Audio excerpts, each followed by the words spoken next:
The following is a Hoop Ball presentation.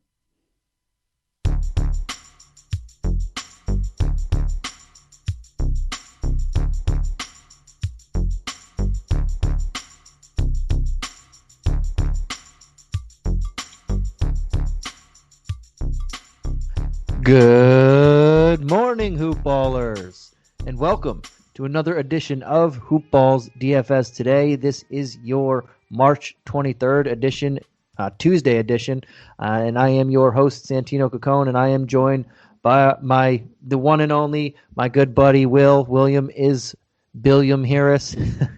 How you doing tonight, Will? I'm doing good, Santino. Great to be on with you. Well, I'm doing as good as I can. You know, you did smoke me in fantasy last week, so I'm here though. I wasn't going to bring it up, but if you want to. Oh, you were going to bring it up. Maybe not. Who knows? We'll see. You did now, so I guess we can go there. But yeah, and it was a pretty good one, and then at the end, just pulled away, benched everybody in the fourth quarter to make it look funnier. Anyway, on to the show. Yeah, anyway, on to the show. We got a good one here for you guys. 6-game slate after a couple of 10 games, 11 games, 7, a bunch of good games in the last 3-4 days. We had big slates. We're going back down to the 6-gamer here for this Tuesday slate. We do have a couple spreads for you. 4 of the 6 are already out. We have some injury news, and we're going to want to keep our eyes peeled or eyes open, ears peeled, whatever the saying goes. But now that we're creeping towards the trade deadline, right now we're doing this late Monday night. We have less than 72 hours until the trade deadline. We are going to be getting people who just sit because of rest, potentially trading them. They don't want to get injured, and some crazy news is going to happen. But we already have some heavy hitters on tomorrow's slate that are not going to play. One of them is going to be Kyrie Irving. The other is going to be Steph Curry. James Harden is questionable. So we got a lot of big news to break down for you guys. Before we jump into that, I do want to shout out our guys over at MyBookie. It's simply the best sports book out there, whether you're betting on sports, you're betting on all the other stuff they have, the casino, all props, over under, whatever the case may be you're betting on. It's my go-to, and I use it religiously out here. And if you want to go there, you sign up. You can enter the promo code HoopBall. That's HOOPBL. Oh, B. I can't even spell it. HOOPBALL, and you get your first deposit matched up halfway to $1,000. So if you put in $500, you'll get an extra $250 on your account there to play with. And it's awesome. Again, the promo code is HoopBall. I'm not going to try and spell it again because I really butchered that that first one. Can't even spell my own site. Jeez. But yeah, man, are you excited? Before we get in here, anything you want to say about this slate?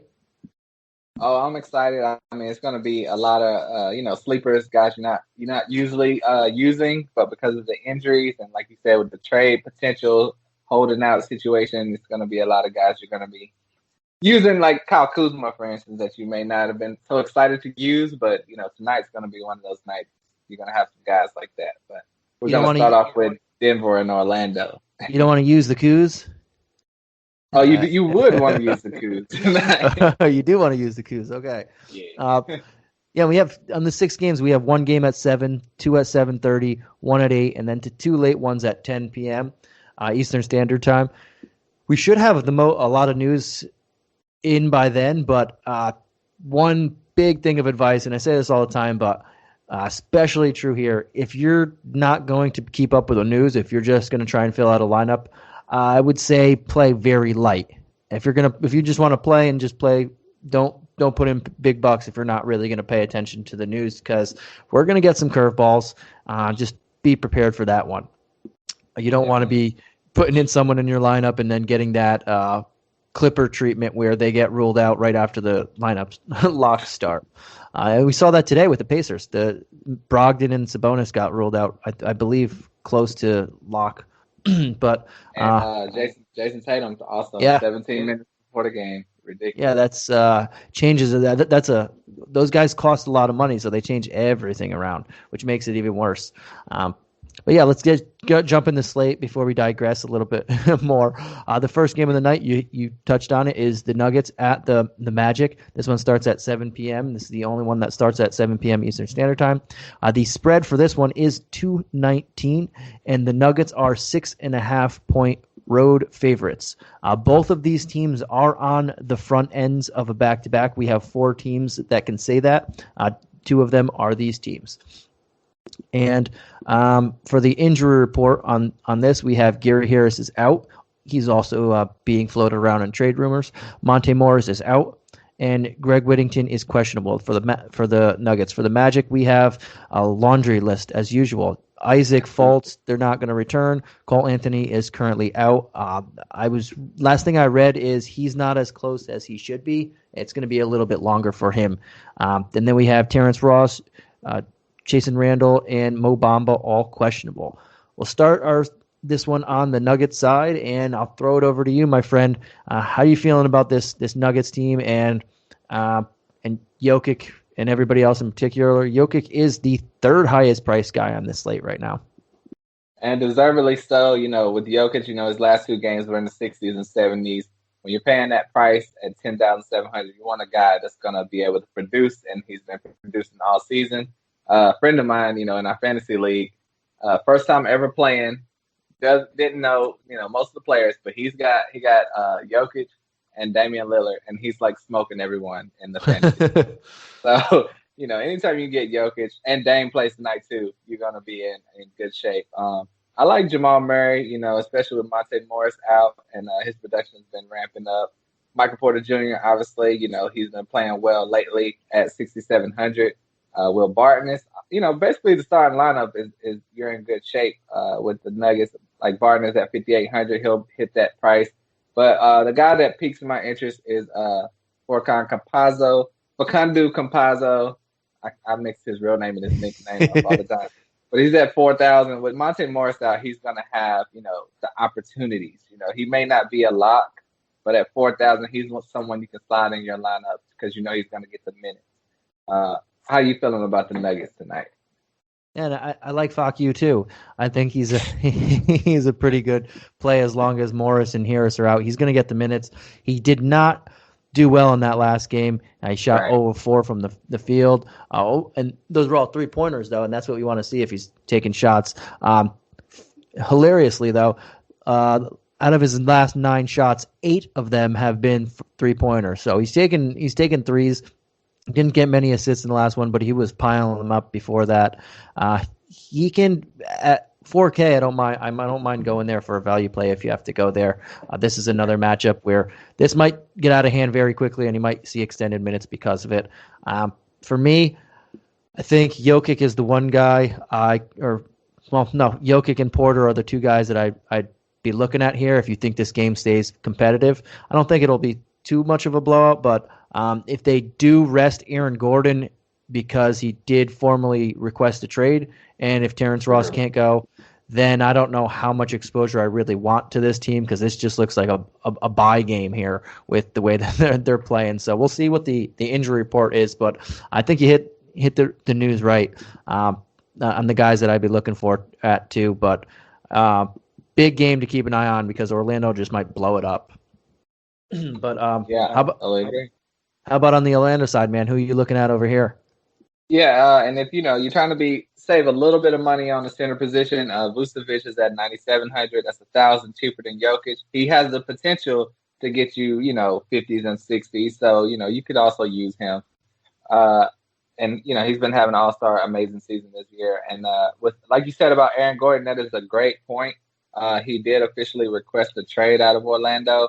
So it's possible that he won't play tonight. And if he does, they're not going to play him big minutes, I wouldn't think, because they don't want to get him injured in case they're going to move him. And it looks like they are going to. Fournier is at 6,600. He's been having a really good season this year. So, he's going to be high 20s, high 30s, anywhere in between that range. So, it's kind of a safe play. He's not going to be too great, and he's definitely not going to hurt you. Guy I'm looking at, though, is Michael Carter-Williams. He's been out with the injury, but he came back, the 21st, and he had 18.5 DraftKings points, but they played him limited minutes. So I think this game, with another day of rest, they should ramp him up a little bit more, especially with Aaron Gordon possibly out or not playing many minutes because he runs the point a little sometimes for him. I think Michael Carter-Williams should be productive, and he's going to get those minutes at 5,300. You intrigued by them? Yeah, and it all depends on who I see in the injury report. Because funnily enough, I know that the Nuggets can use Terrence. I was reading rumors that they're looking into Terrence Ross and Evan Fournier's availability, and maybe they get a firsthand look at if they want to trade for these guys, more instant offense to get some of the pressure off Jokic and Murray and MPJ there. So they might get a firsthand look at them. If Aaron Gordon is not going to play or play less minutes, or Fournier or Ross, all these guys are very prevalent in trade talks right now. I'll have to keep an eye out for that. Or keep an eye out for that. I can't even talk right now. You get what I'm saying, but look out for that and see who's going to be in, who's going to be out, who's might be limited or whatnot. But this is a good matchup for these guys, and I think, like you mentioned, Michael Carter-Williams might have the safest role outside of Vooch on this team just because all the variables that were going there with everybody else, and maybe Okeke at only 3,500. He might be able to squeeze in 25, 30 minutes depending on what they do with the starters that are on the block. Maybe Gary Clark, Ken Burke get extra minutes. We'll have to figure that out, but there are those guys down there. We might have a few solid value options down there, depending on what they do with the starters. Because this game and then on Wednesday are the two last games before the trade deadline for the Magic. So they may just choose to limit these guys in preparation of a trade. And if they don't ultimately trade them, then it's all hands on deck after that. So we'll see what they do before that. Yeah, I also got to mention James Ennis. He was out, over a month. Well, almost a month, and he came back his first game on the 21st, and he scored 18 actual NBA points and 5 rebounds. So that only net him to 27 DraftKings points. But once again, he only played 21 minutes. His minutes should go up also. So he has potential to get you in the 30s in the DraftKings points. So I think, especially if Gordon and Ross don't play, I think he's a great play at 3,800 also. Yeah, and that's another good call. And that's another guy who's not making any really any money. I believe he's on an expiring contract, and he could be had for, I'm assuming, a second-round pick or just a cheap young player. So another guy who could be moved, but another option, possibly another option under that 4K that Orlando might provide for us on this 6-game slate, which is a big boon to the rest of the value here. Man, I tell you, Orlando is interesting every time we do one of these shows. They're one of the most interesting teams. Yeah, they got a lot. Even Aminu, but they've been reluctant to give him 30 minutes coming off that missed year pretty much of basketball. But he's under 4K and he might be an option too. But let's move on to this next one, man. We have the Washington Wizards at the New York Knicks. We do have a spread for this. It is 225, and the Knicks are 3-point home favorites. On the injury report, we have for the Knicks, we have Elfrid Payton is questionable. Emmanuel Quickley and Mitch Robb are probable. Austin Rivers is out. And that's it for the Knicks. And if you were paying attention, you know that Derrick Rose is back. He did have COVID. He said he had COVID, and he had all the symptoms. He missed almost a month. I believe he missed right at or February 20-something, but early 20s. I think he missed just about a month or 3 weeks. Maybe I'm wrong. And then on the Washington side, we have Davis Bertans, Thomas Bryant, Ish Smith all out. Everybody else is good to go. But let's start with the Wizards side. Do you want to jump into this one? Sure, I can take it. With the Wizards, obviously you have Russ at 10,800, Russell Westbrook. He has been playing, at that price range. He's putting up numbers like Jokic. He's not being talked about as far as, his stats because a lot of people think he's just stat pads. But, as far as DraftKings productions, he's one of the most guaranteed players you can choose. Unfortunately, Brad Beal, his last game, he only had 24 DraftKings points. So that's going to scare you a little bit to play him at 9,400. But I think he'll bounce back against the Knicks. Even though they are a top 5 defensive team, I doubt Beal would have 2 back-to-back bad games. but that would make it a little, questionable for me to put him in my lineup. Then you have Rui Hachimura. He was on a good little tear there. Then he slumped down, and now it looks like he's back again. So I don't know if you want to trust him at 6,000, but he's going to be that third most productive guy for the Wizards. So they're going to need someone to score. He would be the guy you want to look at.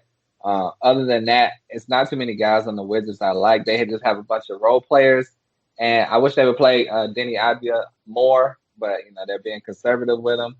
The centers are a terrible situation for them. But it's one guy, if you hadn't noticed, I'm looking at is Isaac Bonga. With the injury to Davis Bertans, Coach Scott Brooks said he wanted to get him more minutes, put him out there. He's a young guy.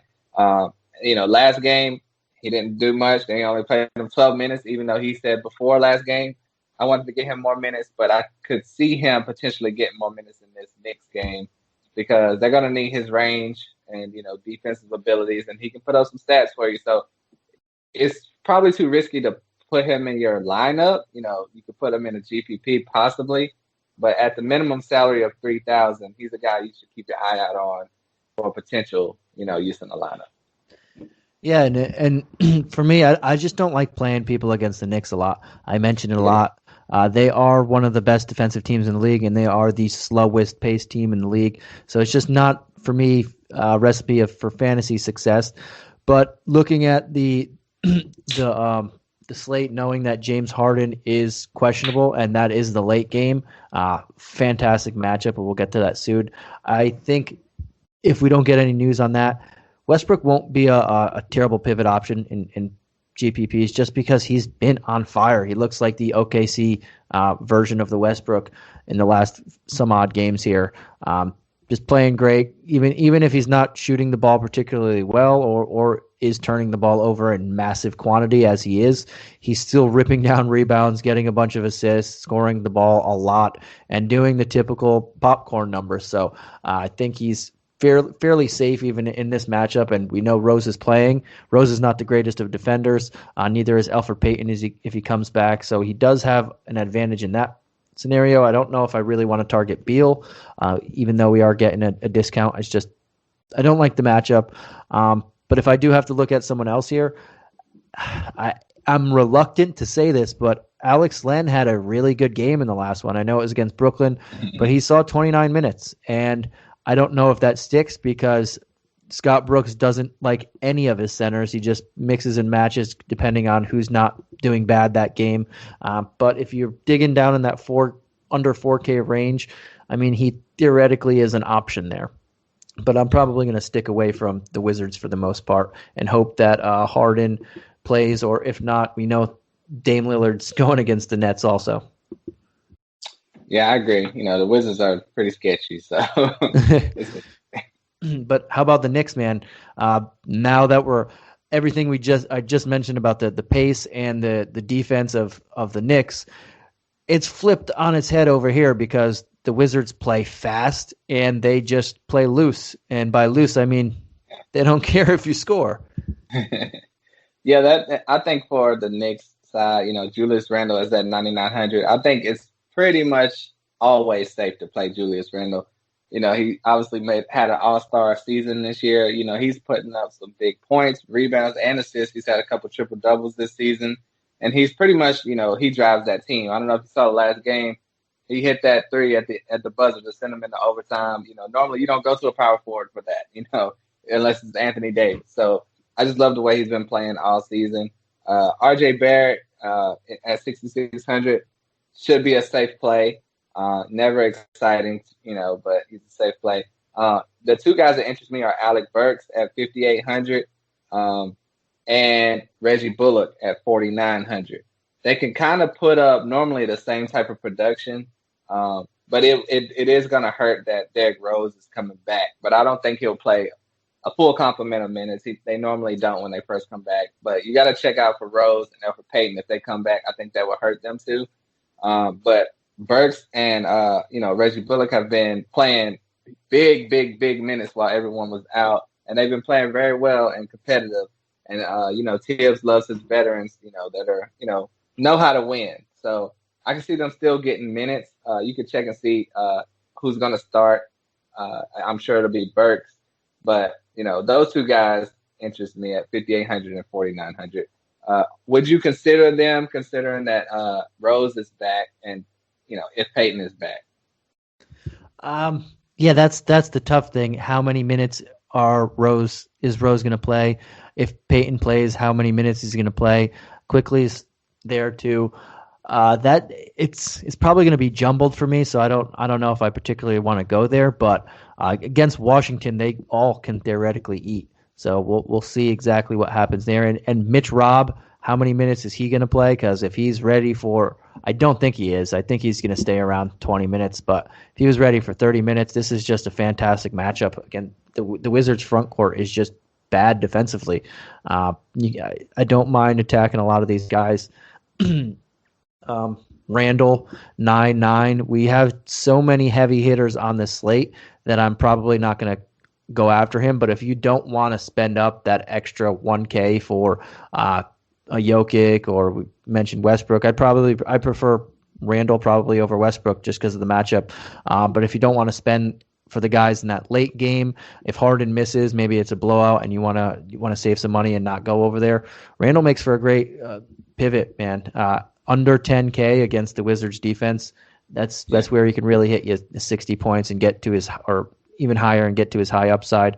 But I don't mind taking stabs at like an RJ Barrett at 6'6", depending on how the guard rotation shakes out with, as you mentioned, like Rose, Burks, quickly Peyton. Depending on how they're going to align that in the starting lineup, I don't mind taking shots at a few of those guys. I wanted to say Mitch Robb, but I don't think he's going to play 20 minutes. And then Noel's still near 5K, so I don't think I want to go there. But I don't mind Randall, Barrett, and taking a shot at one of these guards, depending on what Tom Thibodeau says pregame. Well, Mitch Robb did play 17 minutes last game. You think you don't think they're going to wrap him up a little bit more? Maybe not too much. I think around like 22. I think he goes 5 and then 5 and then 5.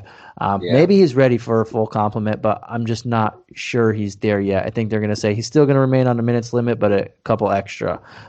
He still could bring back value in this matchup, but I don't want to spend that much for him in that scenario. Because there's still Taj Gibson who gets minutes no matter what. Yeah, can't explain I was gonna say, and he's not needed, extremely in this game because, like you said, Alex Len is their best offensive option. I mean, I think the Knicks will be okay. Yeah, they should. And let's jump on to this next game, man. We got the Los Angeles Lakers at the New Orleans Pelicans. We have a spread for this one. It is 221.5, and the Pelicans are 4.5-point home favorites, the Pelicans. And on the Lakers side, we have LeBron, AD, Jared Dudley all out, and the Pelicans have JJ Redick out and Lonzo Ball as questionable. Now that's a key one to keep an eye on. We were mentioning people possibly being traded. Lonzo Ball's name has been going around the rumor mill.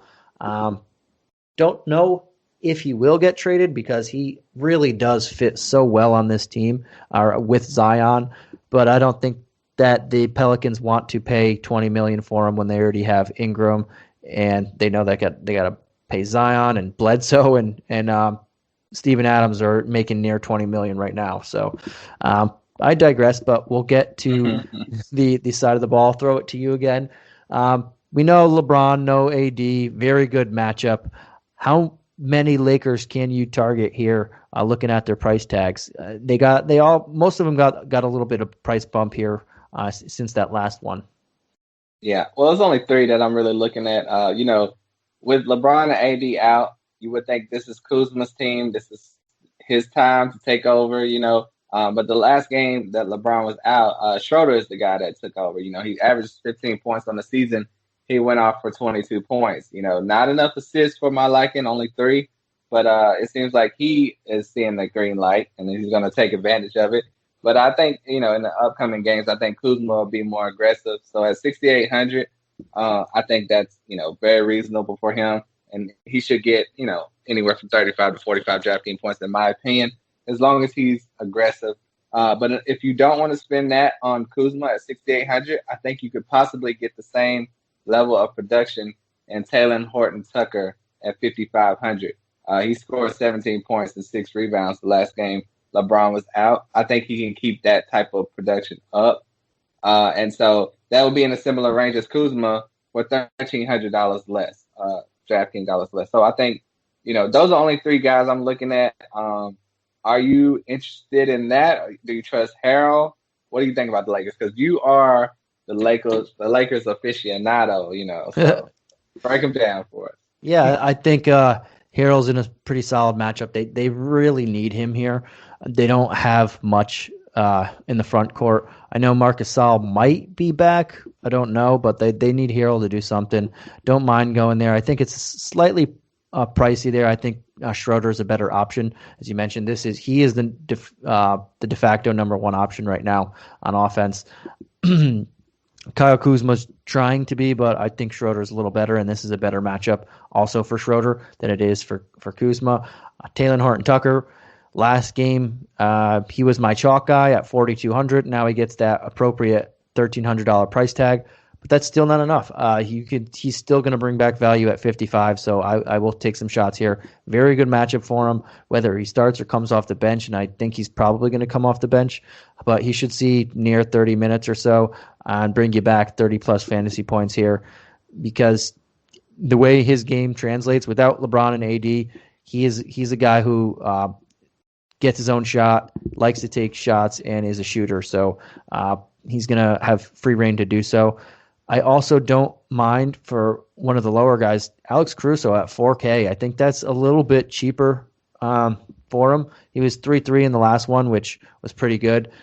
Played 25 minutes. I can see him playing 25, 30 minutes. This is a good matchup for him.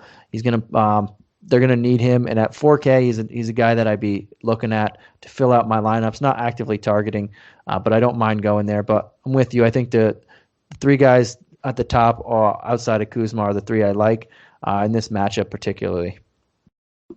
Sounds good. But how about on the New Orleans side? We know Lonzo is questionable, and that's big news. Good thing this starts at 7:30. We should have an answer on that in the last before the game starts.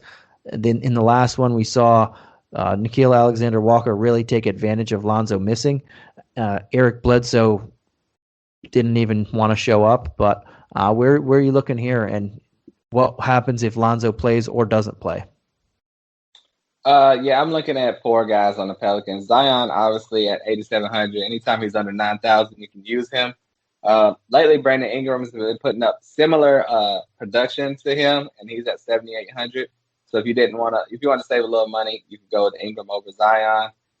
Both great. Steven Adams, I'm always considering at 5,200 because he's going to get the minutes. He's just going to be a big body in there. Last game he played 36 minutes. He only had 4 points, but he had 13 rebounds. So, he's normally useful. But the guy I'm looking at, especially if Lonzo is out, is Nikhil Alexander-Walker. He scored 20 actual NBA points last game. 2 out of the last 3 games, he scored 20 actual NBA points. And at 4,400, that's going to be very useful, especially against this Lakers team that's shorthanded. So anyone can put up 20 points. That's somebody you can consider, and that's such a great price. And this matchup, the Lakers are, like you said, the Pelicans are favorite, and I just don't see anyone that can stop him on the Lakers. What's his name? What's shooting guard? Kentavious Caldwell-Pope probably be on him, but that's a good matchup in this type of situation. I think that's worth the risk. Do you see anyone else on the Pelicans?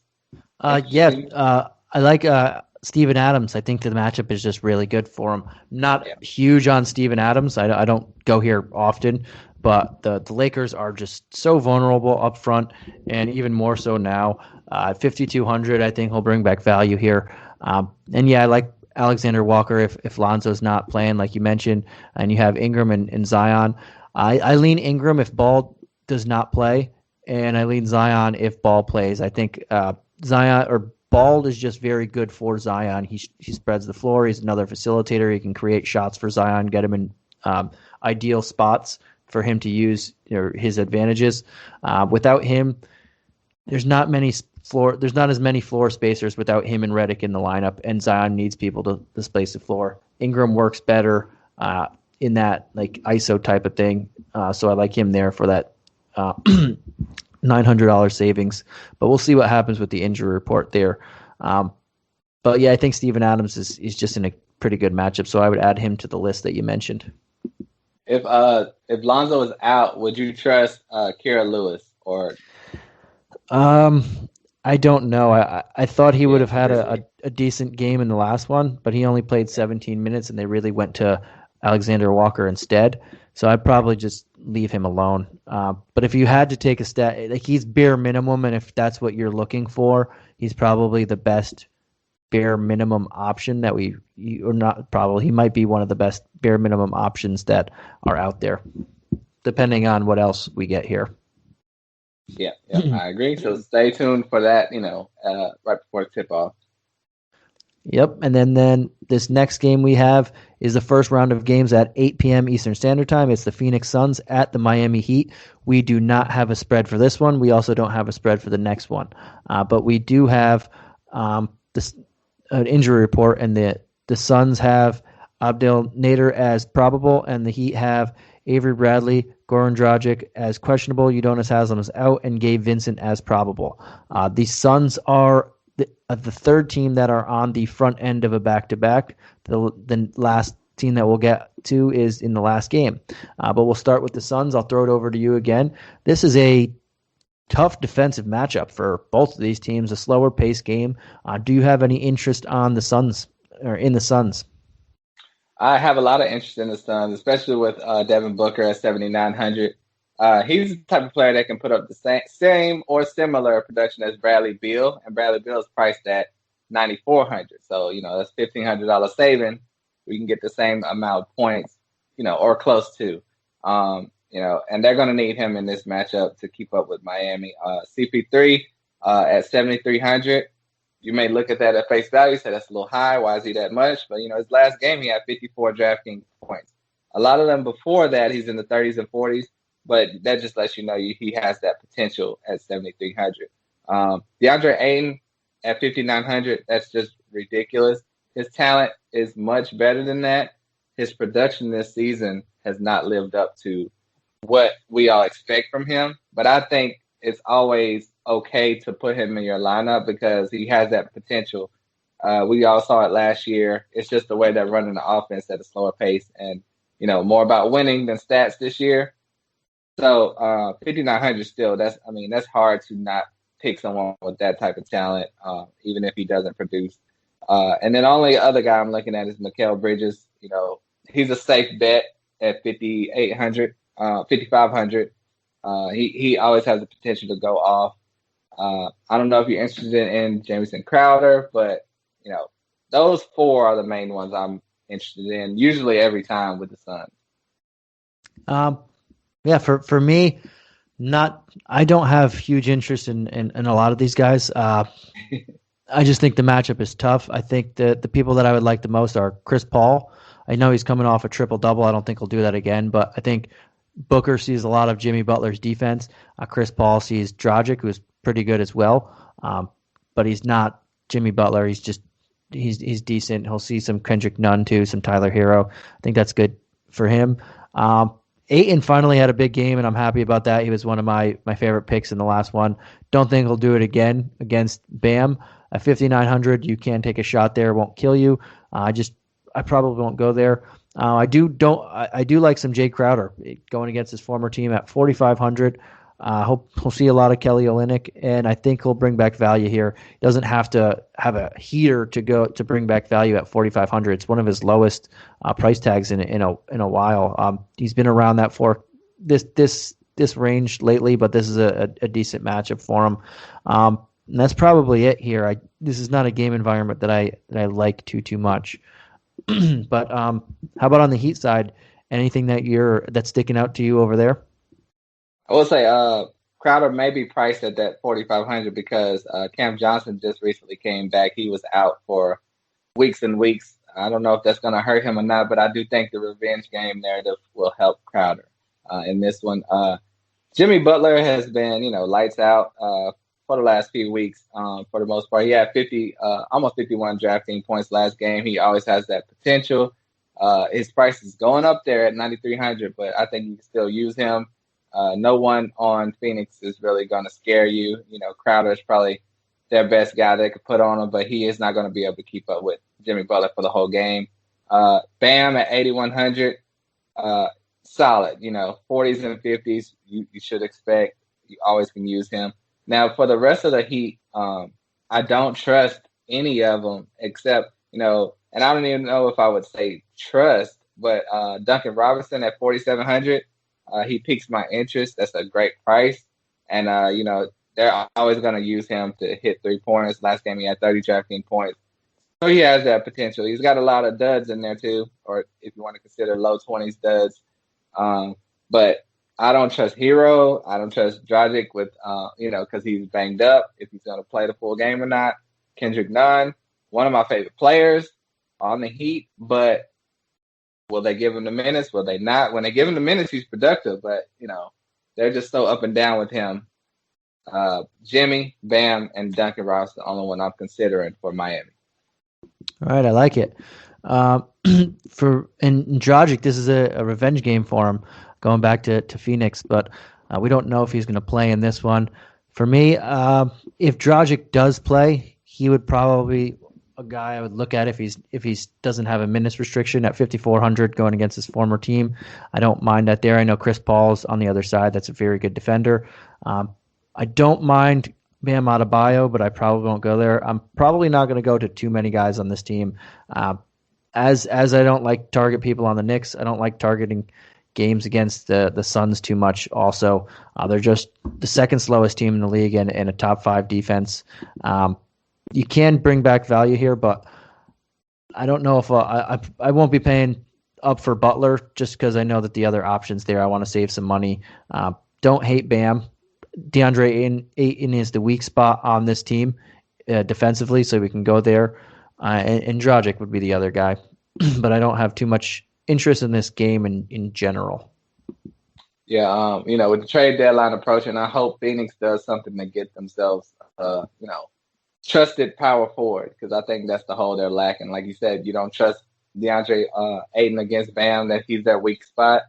I think they need to get DeAndre some help, at the power forward position to help him, on the defensive end. But that's too much real life basketball. We'll get back to that. that'd be nice for them. I know they're looking for a big man. That's what the rumor was a couple weeks ago. But we'll see if they make any splashes like they did with Paul this offseason.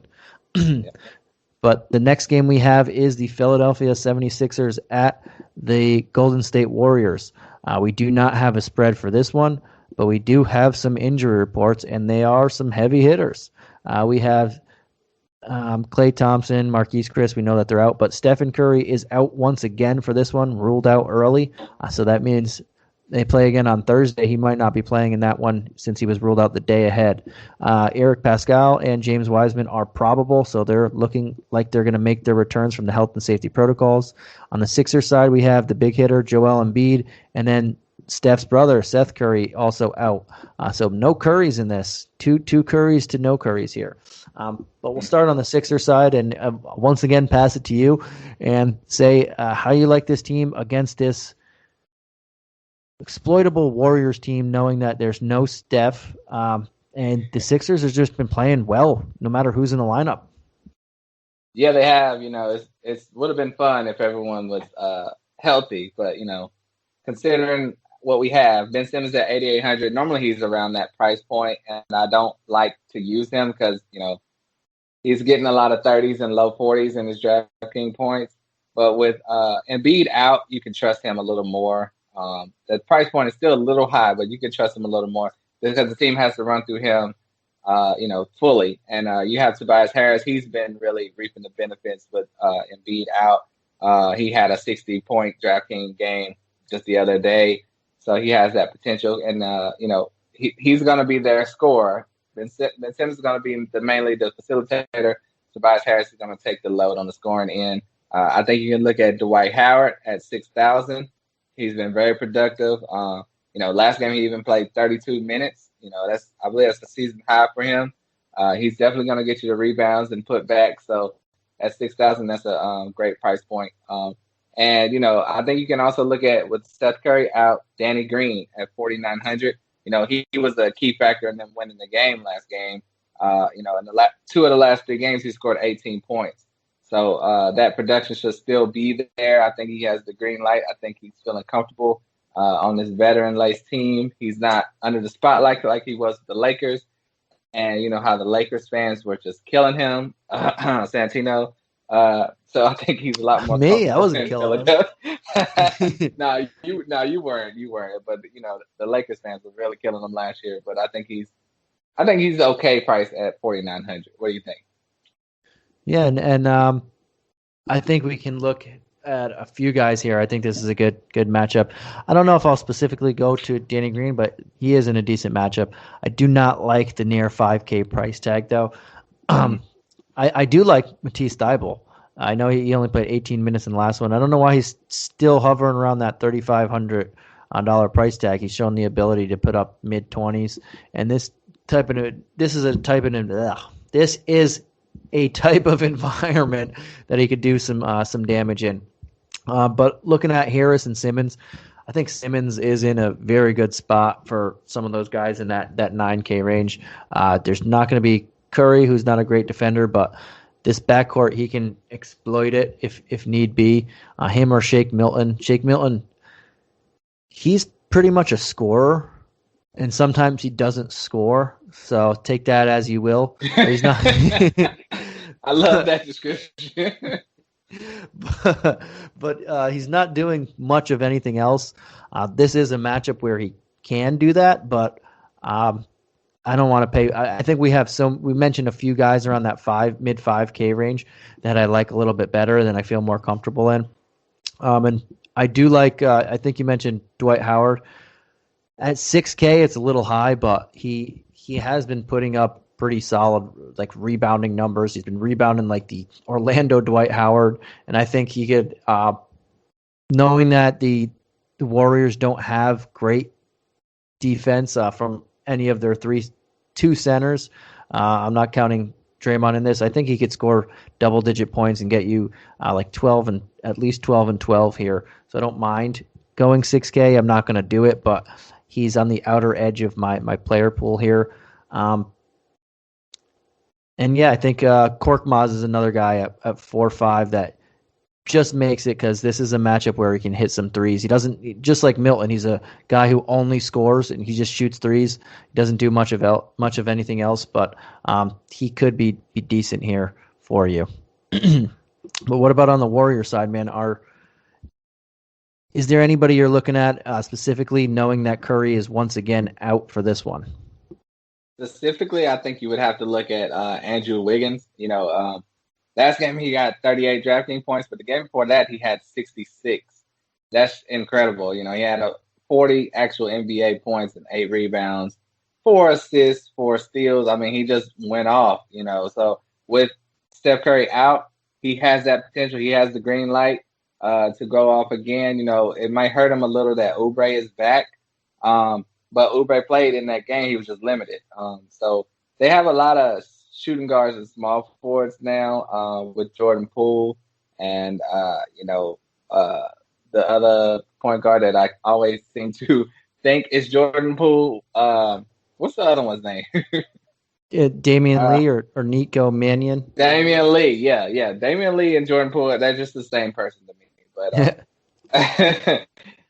with Oubre back, I don't feel comfortable playing anybody else other than Wiggins and Draymond possibly. But I also think you can look at Juan Toscano Anderson at 3,700. I think, with Wiseman out, last game he scored 39 DraftKings points. He had 11, 6, and 6. So Juan Toscano Anderson piques my interest at such a low price point. What do you think about the Warriors? For me, the Sixers are just a very good, well-rounded defensive team with team defense and individual defense.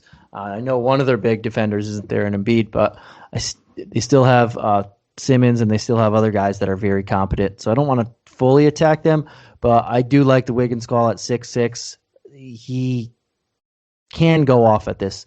There is some downside to his game in this matchup, but he does have some good upside, and it makes for a very good tournament GPP type of guy. I won't say cash because I don't think he's super safe, but he does have some 40 to 50 point upside to his game without Curry here. And then Jordan Poole. I know he jumped up to 5,600 now, but this dude's been dropping points. He took 21 shots in that last game, 15 the game before that, 16 the game before that.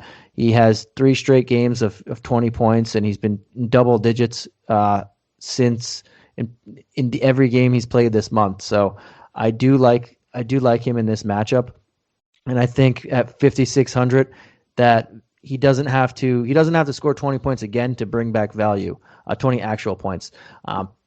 So I do like him here. The matchup is tough, but I would assume that Simmons gets more of Andrew Wiggins than he does Jordan Poole, but we'll see how that shakes out. Yeah, it just it scares me to play Jordan Poole because, like you said, he has been going off, but Oubre is also getting healthier by the game. And but speaking of the trade deadline, Oubre is on the market. The Warriors made it known that they're trying to trade him because they're probably going to lose him for nothing. So that's just a sketchy situation to me. I don't know what to think of that. Yeah, and we're at that time of the season where we don't know who's going to be in, who's going to be out, and it's not because they're hurt or anything. It's now the trade deadline has everybody a little bit nervous on if they're staying with the team or not, because there's a lot of whispers of so many of these guys. Would you consider Kevvan Looney? He had 28 DraftKings points last game. No, because they have Pascal and Wiseman both as probable, so I don't know how many minutes he's going to play. He'll probably still play around his 15 to 20 minutes. This is a tough matchup. Both Bradley and Howard are very physical centers, so I don't know if he'll be able to do that again. Sometimes you can't exploit Jonas Valanciunas, as physical as he is. Sometimes you can exploit him, but I'm not comfortable with like a 20-minute roll from Looney, even though he is $3,500. Sounds good. How about on this next game, the last game of the night? We have the Nets at the Blazers, a whopping 236.5 total. It's the highest of the 4 that we have, and the Blazers are 1-point home favorites. On the injury report, we have Spencer Dinwiddie, Kevin Durant, Kyrie Irving, Elise Johnson, and Landry Shamet all out for the Nets, and James Harden as questionable. For the Blazers, we have Zach Collins and Jusuf Nurkic as out. We'll start with the Nets, and before we do that, knowing that Harden is questionable, and this is the last game of the night, it makes his slate leading 11K a little risky. But if they do sit him, they're pretty much saying, we do not want to play this game. That's literally what they're saying, because without Kevin Durant, Kyrie Irving, and James Harden, there's absolutely zero chance that they're going to win this game. So if they do rest Harden, they're just conceding the game. That's pretty much how I'm looking at it. But I'll throw it out to you and see who do you like on this Nets side. Yeah, they're getting more creative with the injury tags. Every game, he's going to be questionable with neck soreness. Okay, James Harden. But yeah, with been a late slate, I don't think you can play him unless you up until around 7:00. If you don't hear any news, I don't think you can feel safe to spend $11,000 on someone that may not play, especially with this other 2 road dogs out. It's I don't see it. It's too risky for me. But that makes Joe Harris an easy option at 5,400. Obviously, he's going to be shooting threes. Bruce Brown, early in the season, he was having a great run. So at 4,200, I think that makes him in play. When everyone's out, he's very productive. Nick Claxton at 3,900, that's a great price point. Last game, he had 16 actual NBA points. So he was, clearly just looking like the best center, best big man they have. Blake Griffin came back last game, played limited minutes. I don't know how much he'll play tonight, so you can't really feel confident in playing him. DeAndre Jordan, you would love to play him if it's going to be a competitive game, but if it's going to be, if Harden's not there, I don't see DeAndre getting big minutes. But he's at 5,100. That's still a usable price. He's gonna still play probably around 20 minutes. But the Nets are just, a headache, I think, more than anything for tonight. And for me, I'll play some James Harden, not in cash, just because if we don't have the news, can't feel safe in cash. But in GPPs, you're going to get him in lower ownership. So I'll take stabs at him at 7 if we don't hear the news, 7:30 if we don't hear the news, 8. I'll make sure you got to make sure if you don't hear the news by a 7:30 that you have people in that Sixers Warriors game or people on the Blazers that if he does get ruled out after that you can switch it out. But I'll definitely take some stabs with him in a game stack scenario because I do think this is the most friendly environment that we're going to have on the slate. Two teams that like to score the basketball and not play much defense. And we don't have Kyrie Irving. We don't have Kevin Durant. So James Harden's going to be doing as much as possible as he can for himself. Joe Harris is another option. You mentioned him at 5'4". Going to get a lot of extra shots here. He's going to be the de facto number 2 option in a very good matchup, fast-paced, a team that gives up a lot of three-pointers. You mentioned Bruce Brown at 4'2". He's going to take on more of a role, and if Harden doesn't play, makes him even better here. And Nick Claxton at 3,900. He's playing extra minutes now. I do think at some point they're getting another big man, but for right now, they're not going to be playing Blake Griffin many minutes as he works himself back up. We already have Kevin Durant out. On DeAndre Jordan, they realize that they can start easing him in a little bit because Nick Claxton's holding his own and playing very well. So 3,900 against Enos Cancer or whoever they're playing as their backup, Harry Giles. Very good under 4K. Another one of the probably better under 4K options in my opinion also. Yep. But how you feeling about this Blazer side, man? Knowing that they're going to go against the Nets, and they might not have any of the big three, or they just have one of the big three. If they have none of the big three, this might get ugly very fast. If they have James Harden, this should be a game. Right. And yeah, like you said, that does affect the other team as well. But you got Dame Lillard at 10,000. That's the lowest he's been all season, actually. So that's going to be really enticing to go ahead and put him at that price point. Obviously, as long as he's getting 30 minutes, he's going to, hit value for you.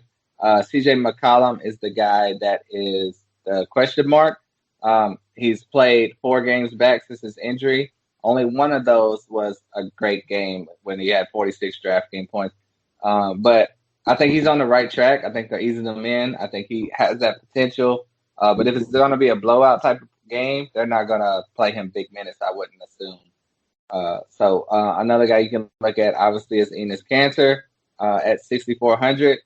He always has potential to get you double-digit rebounds. His last game was not productive at all. He only had 13 DraftKings points. So that's going to make it, scary to use him. And I'm not even going to comment on what that sound was because I don't want to know what you just did. But he put up a fart. Yeah. I see. I didn't want to mention that, but Robert Covington at 5,700. I think he always has the potential to get you possibly 40 DraftKings points. It's unlikely, he's going to be in the 20s or 30s, but he has that potential. And this game, man, I just don't know about this game. Tell me what you think about the Blazers.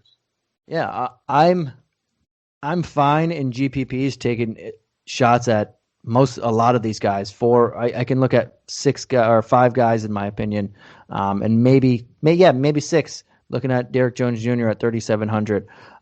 Cash, I'll be more selective. I'll probably just go. I like Enos Cancer, and this is just waiting on the James Harden news because if we don't have the news that James Harden's going to play, I can't expect.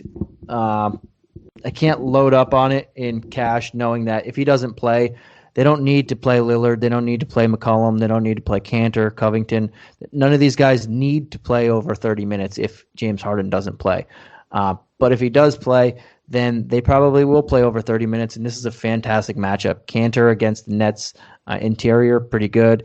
Covington, Melo, that both of their respective price tags both have an advantage. Melo just scores, and the Nets, you can score on the Nets, so I don't mind going there if you need to. Derrick Jones Jr. under 4K. He's only taking a handful of shots here and there in games, but he does do the dirty work on occasion. I mean, most of the time, but on occasion it shows up in the box score, like blocks, rebounds, assists, or not assists, steals, and all that random stuff shows up in the scoreboard. And at under 4K, we can take a stab here. And then the two big guys, McCollum and Lillard. If Harden's in, I want to run Harden back with one of these guys. And if you have the money for Lillard, awesome, because you can attack the point guard position. If you don't have the money for Lillard, McCollum makes sense too at 7-4. Just in the environment that's going to be the highest spread of the night by at least double digits, and it's going to be just a fast-paced, not so much defense game environment. I do want to have a lot of exposure to it, but mainly in GPPs, just because as of recording this podcast, we're not sure if James Harden's going to play, and we already know Kyrie and KD aren't going to play, so it makes it me a little hesitant in cash as of right now. Yeah, I just, other than Rocco, with the whole Rodney Hood, Derrick Jones Jr., Gary Trent, Carmelo, they all just scare me because they were kind of up and down. They were solid, but up and down without CJ there. And with CJ McCollum there, they're clearly going to take even more of a back seat. So I don't feel confident in any of those guys. But, there's some of them are priced low enough to where you can find value, but it's just too risky for me. Yeah, on a game-to-game basis, I'm not confident. I do like them in this particular game environment, though. So that's where I will take some stabs at them, especially since they're not too high-priced. Maybe I'll have less of Covington and Melo out of the 6 guys I mentioned, just because I do like other options in that 5K range. So I don't mind not going there. But Enos Cancer is in a good matchup. Derrick Jones Jr. under 4K is another option here. And then we have those two big guys that can always blow up at any point. And when you're going against Brooklyn, it's going to be it's a primetime game at home. They're going to want to show up for it.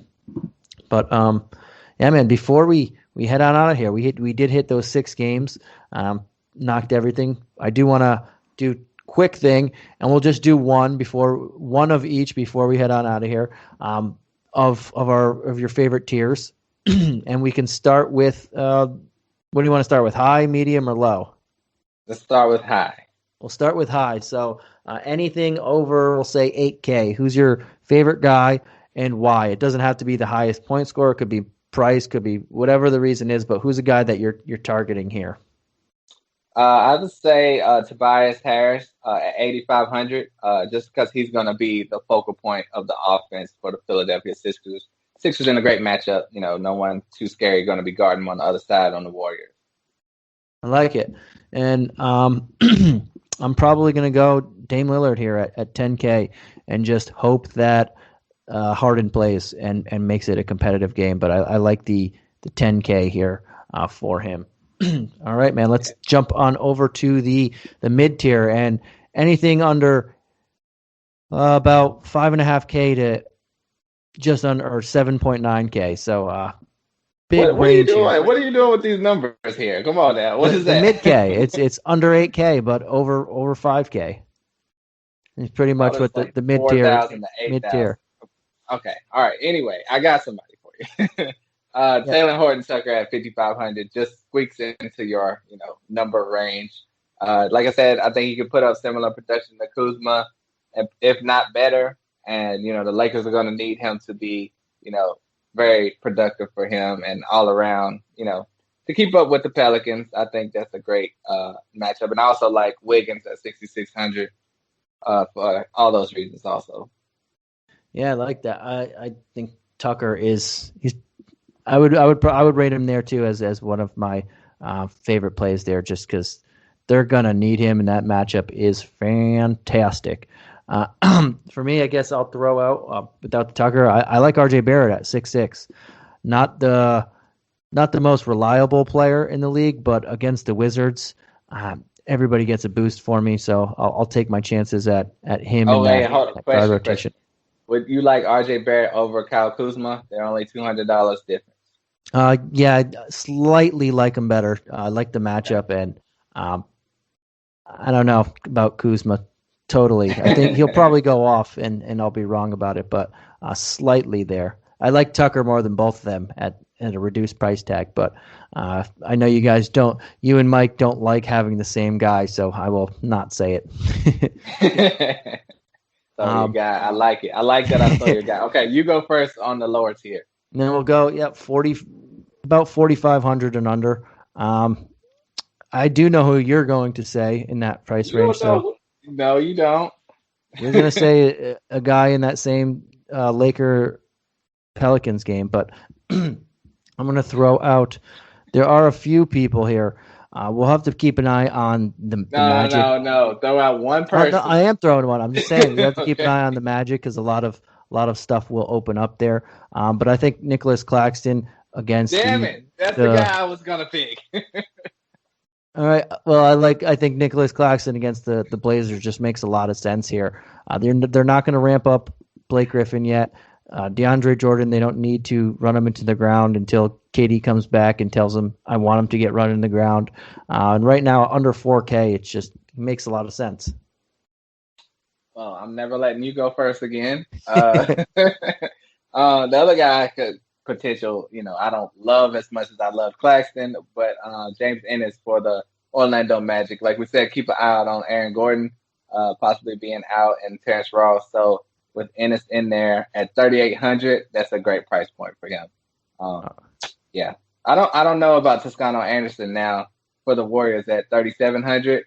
With you said Eric Pascal is back, and you said someone else is back for the Warriors. The man that they call Wise. I don't know why they do that. Wise. Yeah, so I had him marked down, but that does hurt his value. All right, man, and that does it for the tiers too. Wait. Who did you think I had in the Lakers Pelicans game? I thought you were going to say Alexander Walker. Oh, okay. Gotcha. At 4,400. That's still a good bet. Decent bet. And before we head on out of here, is there anything else you wanna add before? Believe our last show together before the trade deadline. I almost said All-Star break. No, I mean I just can't wait till the All-Star break is over so we get. I got you to say it. You got me. The trade deadline is over, so we have more clarity. Guys, stop sitting out. I just look forward to. It's unfortunate that LaMelo Ball got hurt. I think the Hornets would have possibly did something there, but it's no point now. So, I'm just looking forward to it.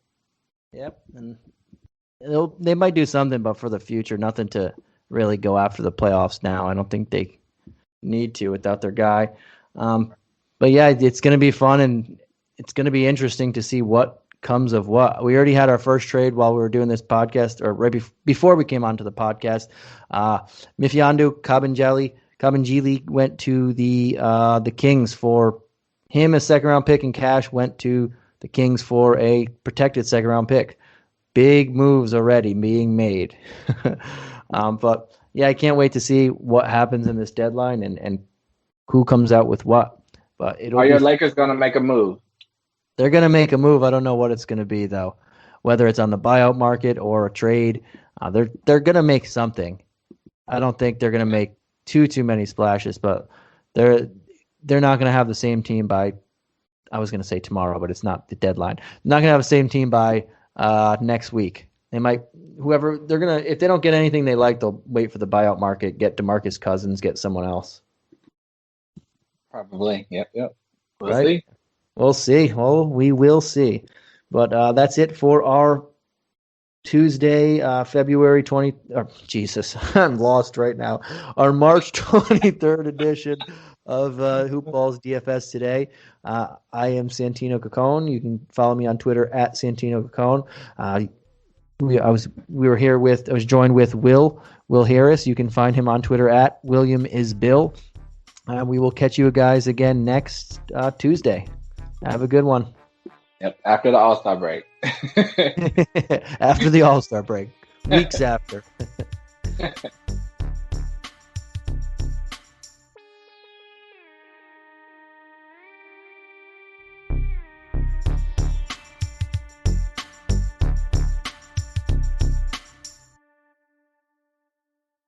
This has been a Hoop Ball presentation.